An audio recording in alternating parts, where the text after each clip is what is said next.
स्वास्थ्य विभाग फर्जी अस्पतालों पर नहीं लगा सका लगाम। इधर नंदगंज में मेडिकल स्टोर पर भी शुरू हो गया प्रसव, नवजात की मौत। स्वास्थ्य विभाग लोगों के जीवन की चिकित्सकीय सुरक्षा को लेकर इस समय किस कदर सतर्क है, इसकी बानगी शुक्रवार को दोपहर लगभग 2 बजे नंदगंज थाने में देखने को मिली, जब अपने नवजात बच्चे को पैदा होते ही खो देने वाला एक पिता न्याय की गुहार लगाने जा पहुंचा। इस दौरान उसने जो बताया वह बेहद हैरान कर देने वाला और विभाग पर सवालिया निशान लगाने वाला था।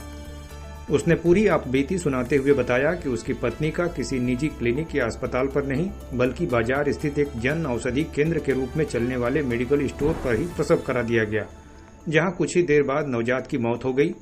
इस घटना के बाद परिजनों ने कठोर कार्रवाई की मांग की है। वहीं जन औषधि केंद्र पर इस तरह से प्रसव की घटना के बाद पूरे क्षेत्र में चर्चाओं का बाजार गर्म है। प्राप्त जानकारी के अनुसार नंदगंज के चिलार निवासी उमेश बिंद पुत्र गुल्लू बिंद ने थाने में तहरीर देकर बताया कि उसकी पत्नी अनीशा बिंद गर्भवती थी।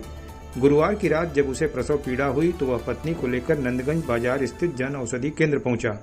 उमेश ने बताया कि जन औषधि केंद्र संचालक के परिवार में जीएनएम पद से सेवानिवृत्त एक महिला के होने के चलते वह उन्हें ही दिखाने अपनी पत्नी को लेकर वहां गया था।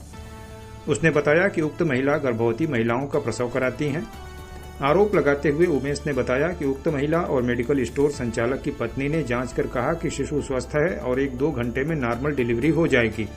यह बात दोनों ने कई बार दोहराई और घंटों बीत जाने के बावजूद जब बच्चा नहीं हुआ तो हमने अनीसा को छोड़ने की मांग की, जिससे उसे कहीं और ले जाया जा सके।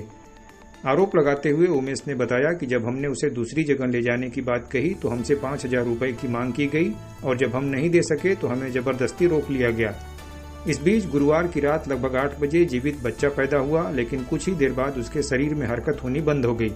जब हमने बच्चे को कहीं अन्यत्र दिखाने के लिए मांगा तो हमसे पुनः रुपया मांगा गया और हम जब तक रुपया लेकर वहां पहुंचे बच्चे की मौत हो चुकी थी।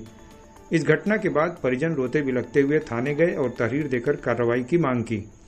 वहीं लोगों में इस बात की चर्चा है कि अभी तक तो बिना लाइसेंस के चल रहे विभिन्न फर्जी अस्पतालों में प्रसव कराया जाता था, लेकिन बिना समुचित व्यवस्था के मेडिकल स्टोर में भी जिस तरह से प्रसव कराया जा रहा है वह बेहद हैरान कर देने वाला है। इस बारे में जब स्टोर संचालक से पूछा गया तो उसने बताया कि उसकी माता जीएनएम पद से रिटायर हैं। वह जिला अस्पताल के साथ ही सैदपुर में भी तैनात रही हैं और वर्तमान में सेवानिवृत्त हो चुकी हैं।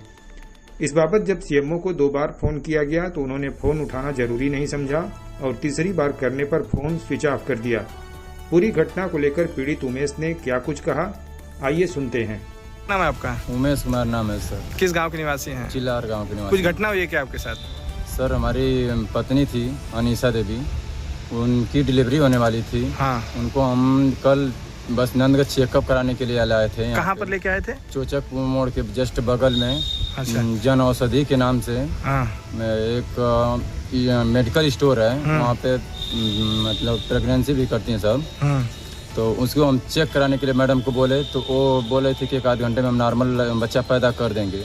लेकिन उसी के उपरांत वो बार बार यही बात दोहराते वो लेकर चली गई 6 बजे तक। 6 बजे तक वो गारंटी ली थी कि हम तुम्हारे बच्चे को और जच्चा बच्चा दोनों को स्वस्थ पैदा करेंगे।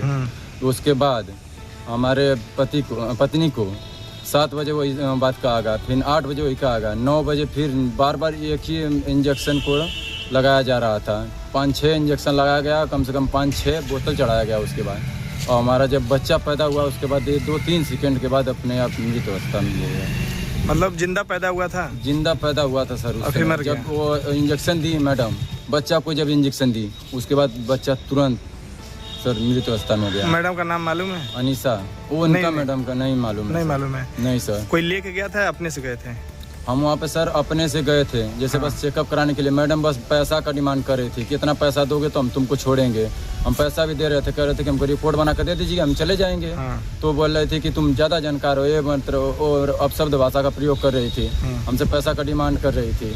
हम बोले कि मैडम जी रिपोर्ट बना कर दे दीजिए कि हम पैसा जमा कर दे रहे हैं। उसके बाद भी हमको नहीं छोड़ी, जबरदस्ती हमको वहाँ पे रोका गया सर। तो अभी आप थाने में आए हैं, क्या करने के लिए आए हैं? सर हम थाने में आए हैं यही करने के लिए कि कुछ उचित कार्रवाई होके और उसका हॉस्पिटल जो मेडिकल स्टोर सीज हो जाए। कार्रवाई की मांग कर रहे हैं? कार्रवाई की मांग कर रहे हैं। तहरीर दे दिए हैं? जेल हो जाए। तहरीर दे दिए हैं? जी सर, एक एप्लीकेशन दिए हैं एसओ साहब को।